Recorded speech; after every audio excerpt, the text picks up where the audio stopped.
Hoje eu vou analisar as quartas de final da Conference League, Europa League e Champions League. A gente vai conversar sobre os clubes que têm chance de ganhar, que tem chance de progredir, quem tá no melhor cenário, quem tá no pior cenário, quem eu acho que vai passar em cada jogo. Vou analisar cada jogo e tudo mais, conversar um pouco sobre cada um e vou dar um apunhado aqui do que eu acho. Na última fase eu acertei algumas coisas, errei outras. Errei algumas coisas que eu acho que todo mundo errou junto, né? Que é impossível de prever, tipo o jogo do Paris Saint-Germain, foi uma loucura. Pra quem caiu aqui de paraquedas e não me conhece, eu sou o Corvo, apresentador desse canal, seja muito bem-vindo ao Plano Blues. Bom, cá estou eu aqui na Conference League, a gente vai analisar cada jogo aqui da Conference, falar quem eu acho que pode ganhar ou não. Tem alguns times que são favoritos aqui a serem campeões, né, que tem alguma chance, vou falar sobre eles também. A gente começa aqui com o duelo do Real Betis contra o Jagiellonia. O Jagiellonia passou por um jogo bem difícil, no meu vídeo lá eu coloquei o Cercle de Bruges passando, mas não aconteceu. Quem passou foi o Jagiellonia, que tem o artilheiro, inclusive, da Conference League, o tal do Pululu. Sim, o nome dele é muito engraçado. Esse é um time que era inesperado de chegar até aqui, mas chegou e agora vai fazer um desafio aí ao Real Betis. Ganhou com um agregado muito forte, né? 6-2, cara. Fez um jogaço, o outro foi mais equilibrado. E o Betis tá vivo na competição, é um dos favoritos. É um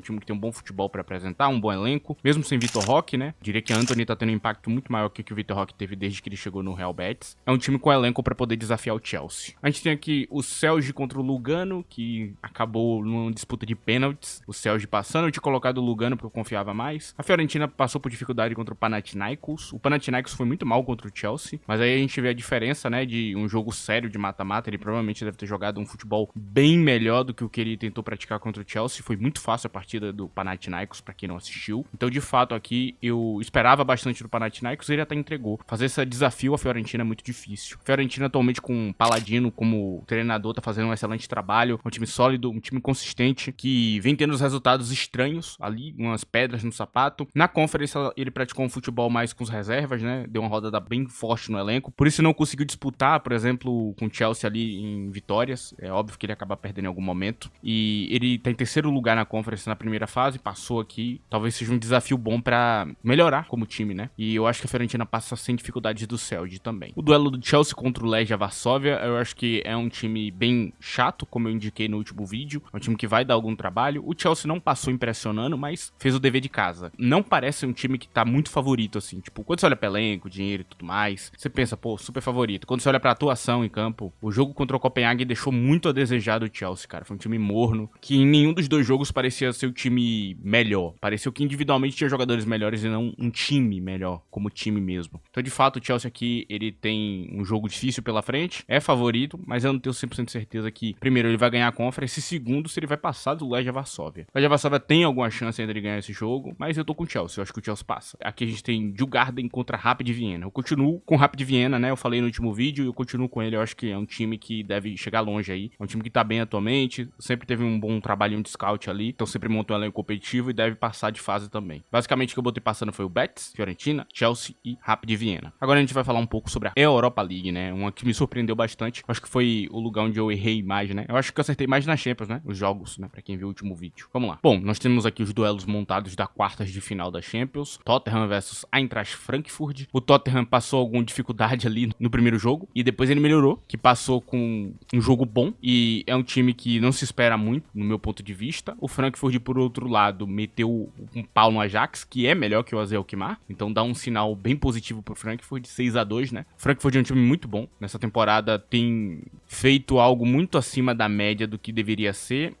Eles perderam o Marmouche, mas isso não significa que o time ficou horrível. Eu acho que o Frankfurt tem tudo pra passar do Tottenham. Eu vejo com mais bons olhos o Frankfurt do que o Tottenham. Eu acho que o Tottenham dessa temporada, pra quem acompanhou de verdade, sabe que é um time que não passa muita confiança, sinceramente. Se você confia, tudo bem, se for torcedor do Tottenham, eu não confio. Pra mim, tá com o Frankfurt, eu acho que o Frankfurt passa. Nós temos o Bodo Glimt, que derrotou o Olympiacos de Mendilibar. Lembrando, Mendilibar ganhou a Europa League em cima de Mourinho. Mendilibar é o treinador que foi muito, muito bem mesmo. É um treinador que, se foi batido, é porque o time que ele enfrentou é muito bom. O Bodo Glimt, por outro lado, tem um treinador que eu já falei aqui no canal, que eu gosto muito, né, que é Kjetil Knutsen. Eu acho que o trabalho dele é excepcional pro elenco que ele tem. Tem gente que não entende a diferença de elenco, né, que acha que todo elenco é igual, mas não é. Tem elencos que são muito mais fracos e outros que são bem mais fortes. O trabalho até que é excelente, cara. Ele ganhou vários jogos difíceis. Por exemplo, foi extremamente competitivo contra o Porto e agora bateu o Olympiacos. Nós temos aqui a Lazio, que ganhou do Vitória Pilsen sem impressionar muito, mas com um jogo sólido. E eu diria que desse duelo aqui, o favorito pra mim é a Lazio ainda. Acho que a Lazio passa esse jogo, apesar de eu gostar muito do Bodo Glimt. Mas meu gosto não vai tirar o fato de que o trabalho de Baroni até aqui é muito bom na Lazio. Ele é um treinador que vem de times pequenos, então o fato dele estar indo tão bem na Lazio impressiona todo mundo, parece ser um novo treinador grande que tá surgindo aí, né? Até porque ele veio de times pequenos, como eu já falei, apesar da carreira extensa dele, ele nunca teve um bom elenco nas mãos. Volto a falar sobre nível de elenco, né? Tem elencos que são melhores e outros piores. Nós temos aqui o Fenerbahçe contra o Rangers, um duelo que, se você contar o elenco, é óbvio que o Fenerbahçe era o favorito ali, e de fato, quando você olha os jogos, quem assistiu os jogos ali sabe que o Fenerbahçe jogou melhor, né? Principalmente o segundo jogo. Teve uma atuação bizarra de um jogador do Rangers, que ele é da República Tcheca, que eu não lembro o nome, não consigo pronunciar também, se eu lembrasse. Um nome muito difícil, começa com V, acho que é Valadak alguma coisa. Não consigo pronunciar, me desculpe, não é pronunciável. É um daqueles nomes impronunciáveis, é tipo uma magia do Harry Potter no nome dele. Então não vou me desafiar a isso. Mas em resumo, o Fenerbahçe atualmente, só pra dar um parecer aqui, né, precisa mudar o elenco. Tem vários jogadores no elenco que eles são inúteis pro elenco atual. Alan Saint-Maximin mesmo, depois que mudou a formação, não tem espaço. Ele não joga em nenhuma posição. Porque ele é um ponta e não se utiliza pontas. Ele não sabe marcar como um ala, então não dá pra colocar. É um jogador que vai entrar no ataque como um atacante, mas também não tem a pegada. Ele tá emprestado, eles vão ter que se livrar dele e ir atrás de outro jogador pra posição. O Rangers acaba passando ali nos pênaltis, com uma atuação estranha na cobrança de pênalti do Fenerbahçe, que deveria ser melhor, né? Um time de Mourinho. Fez uma partida esquisita também, porque quando você olha que teve um pênalti que não foi marcado, tem um lance, pra quem quiser ver, o jogador do Rangers ajeita a bola com o braço de propósito, dá pra ver claramente isso, foi pênalti, não foi marcado, e sim, Mourinho tava certo quando ele foi reclamar ali no final do jogo, só pra dar esse parecer aqui pra galera. Não acho que seja um bom argumento dizer que o Fenerbahçe perdeu por isso. Eu acho que quando o Fenerbahçe tá nesse nível que ele tá, se ele quer ser campeão, ele precisa ser melhor que o Rangers, a um ponto de não precisar depender dos pênaltis, ou até um ponto de não precisar depender de um pênalti não marcado. Ele precisa ser superior. E não foi. Então, de fato, eu entendo a eliminação. Tem vários fatores aí. O Rangers, pra mim, ele vai fazer o famigerado bate-volta, que é, tipo, basicamente quando você bate um time que é mais forte que você e depois você vai pro outro duelo tomar uma pedrada como o PSV fez. Pra mim é isso. Então, já deixando claro aqui, o Atlético de Bilbao já passou. Eu acho que não tem nenhuma chance do Rangers passar do Atlético de Bilbao. Vai ser porradaria isso aqui, cara. Eu acho que o Atlético de Bilbao deve golear os dois jogos aí. Tá voando com o Iñaki e Nico Williams, que estão jogando muita bola. Então, de fato, aí o Atlético enfrentou, pra mim, o time que, pra mim, tinha mais chance de ser campeão e ganhou. Foi um time melhor em campo, né? Roma foi muito resistente e foi incrível. Então, Atlético de Bilbao, pra mim, passa. Nós temos um Lyon que meteu 7-1 num clube que o Manchester teve alguma dificuldade. Diria que o Manchester não foi mal, ganhou, mas não dominou o jogo como o Lyon fez. E o Manchester que mostra a recuperação aqui, ganhando o Real Sociedad. Real Sociedad é um time muito chato de enfrentar, difícil. É um time resistente, é um time que marca bem, é um time que sempre dá trabalho dentro da La Liga, quanto em outros cenários. Então o Manchester ganhar de 5-2 é muito bom, é um sinal muito positivo ali. A gente vê um Manchester que tem chances de ganhar, mas que até agora não apresentou nada demais na temporada, então eu não poderia colocar ele como campeão. Desse duelo aqui contra o Lyon, cara, eu vou colocar o Lyon passando, porque pra mim a fase atual do Lyon é bizarra, cara. O Lyon se tornou um dos melhores times da Ligue 1. Rasher voando, tem um tal do Mika Dautsic, pra quem acompanhou a Eurocopa da Geórgia, sabe o quão bom esse jogador é. Vários outros jogadores do elenco que estão no auge da carreira, que estão jogando muito bem. Então o Lyon tem elenco, tem rodagem, tem poder pra poder continuar bem na Ligue 1 e ainda fazer um combate grande aqui dentro da Liga Europa. Por isso eu coloco ele passando, ok? Por esse exato motivo, eu acho que muita gente não colocaria, mas eu coloco. Eu acredito fielmente no trabalho aí que o Lyon vem tendo como time. E basicamente é isso. Então, Lyon passando, Atlético de Bilbao, Lazio e Frankfurt são meus palpites. Deixo de vocês aí na aba de comentários. Não esqueça de deixar o like nesse vídeo, ok? Agora que a gente tá indo pra Champions League. E se possível, use a opção de hype aí pra chegar em mais pessoas. Tem aí na aba de comentários. Se você tiver no seu smartphone, vai ter essa opção. Enfim, vamos lá. Aqui, quando a gente olha pras quartas de final, aqui foi, eu diria, onde eu mais acertei os jogos, né?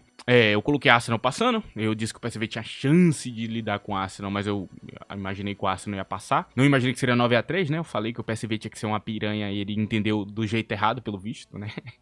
Ele foi outro tipo de piranha. Foi patético o jogo, não vou nem falar. Fiquei decepcionado com o trabalho do PSV, cara. Assim, você dá tanto trabalho pra Juventus pra fazer isso aqui, era melhor você não ter passado. Sinceramente, me decepcionou. Aí vai enfrentar o Real Madrid. Eu acho que o Real Madrid tem total vantagem. Ancelotti é muito bom em lidar com esse tipo de treinador, já mostrou isso pra Guardiola. Então não tem por que eu colocar o Arsenal passando. O Arsenal tá na fase ruim, não tem camisa 9, tá com o Michael Merino adaptado de 9. Não tá jogando bem, de fato, ali com o nível que o Arsenal apresentou no passado. Então eu não posso colocar o Arsenal passando, cara. O Real Madrid pra mim tem 90% de chance de passar contra 10 do Arsenal. No milagre dele inventar uma formação aí e fazer acontecer. Quem sabe ele tentar aquele 4-4-2 que ele usou, né? Já que o Odegaard não tá na melhor fase do mundo, sei lá. Tenta alguma coisa, cara. Inventa. Que eu acho que é o único jeito aí do Arsenal passar. Ou uma pipocada do Real Madrid, né? Pipocada sempre existe, né? Enfim. A gente tem PSG que enfrentou o Liverpool e passou. Foi incrível o jogo ali, né? Foi nos pênaltis. O agregado foi 1-1. Houve uma falha individual de um jogador do Liverpool que fez o gol acontecer de Dembélé, ok? Deixa bem claro. Mas não muda o fato do PSG ter sido o time melhor nos dois jogos. O Clube Bruges veio meio passar vergonha, né? Aqui é a mesma coisa que eu falei do bate e volta, né? Bateu no Atalanta pra na volta tomar porrada do outro cara, mano. Aí pega, bate na Atalanta, ganha um jogo porque a Atalanta jogou mal, agora vai vir tomar uma pedrada do Aston Villa, tomou de 6-1. Não é justificável. O Aston Villa rodou o elenco, botou jogador que não era os melhores e ainda assim deu uma surra no Bruges. Parecia um time de rebaixamento da Premier League. Então, de fato, aqui eu fico decepcionado com isso aqui. Foi um duelo que não vi muita coisa de interessante. Eu assisti o primeiro tempo de um jogo, eu acho que eu vi outro jogo inteiro, basicamente, e realmente o Aston Villa dominou o jogo com muita facilidade. O Bruges chegava até com algum perigo, algum jogador jogava bem, mas nada demais, cara. É assim,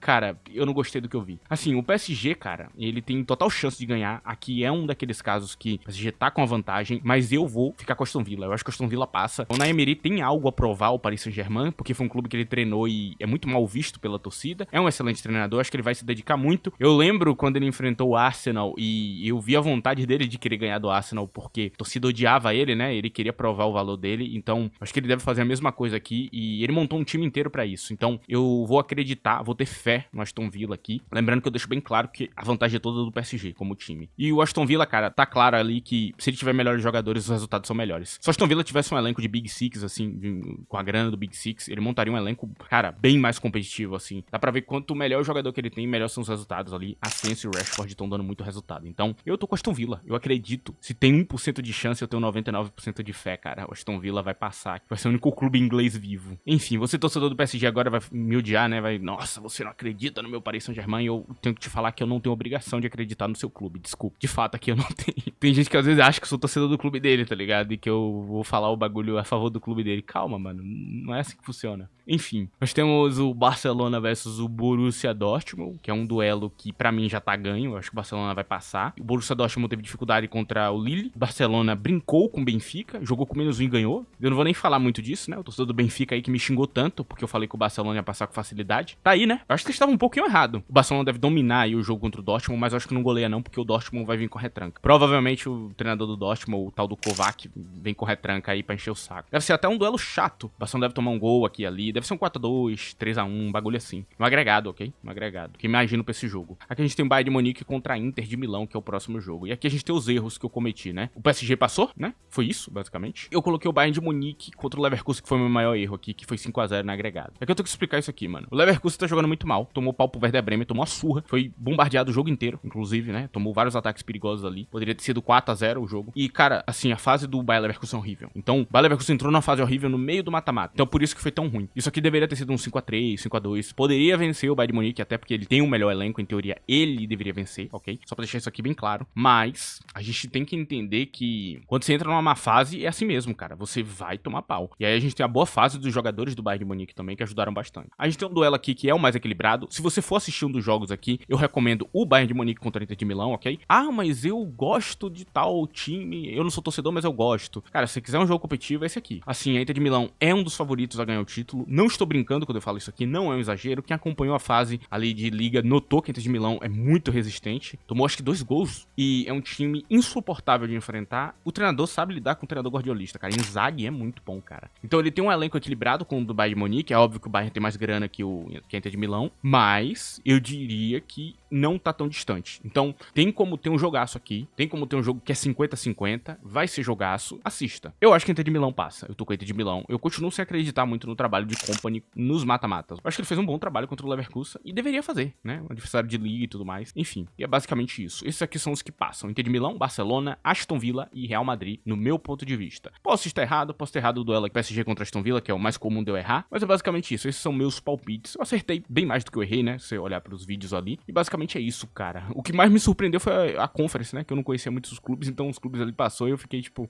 realmente eu não conhecia muito do time, não. É isso. Basicamente esse aqui é meus palpites e tudo mais sobre os elencos. Deixa aí na aba de comentário os de vocês, ok? Se você quiser ter um contato maior comigo, vê eu comentando esses jogos que vão ter, ok? Me segue lá no Twitter, @ddcorvo, tá aí na tela. Só você me pesquisar lá, a hashtag vai estar na tela. Você me pesquisa lá no Twitter, você acha. Tu chega lá, me segue, pronto. Aí você vai ter ali um contato bem maior comigo das coisas que estiverem acontecendo diariamente, eu tô lá comentando. Enfim, esse é o vídeo de hoje, rapaziada. Espero que vocês tenham gostado. Obrigado a você que chegou até aqui, você que assiste o vídeo inteiro, ajuda muito esse canal. Então eu agradeço muito a presença de você que vem até o final. É isso, rapaziada. Tchau.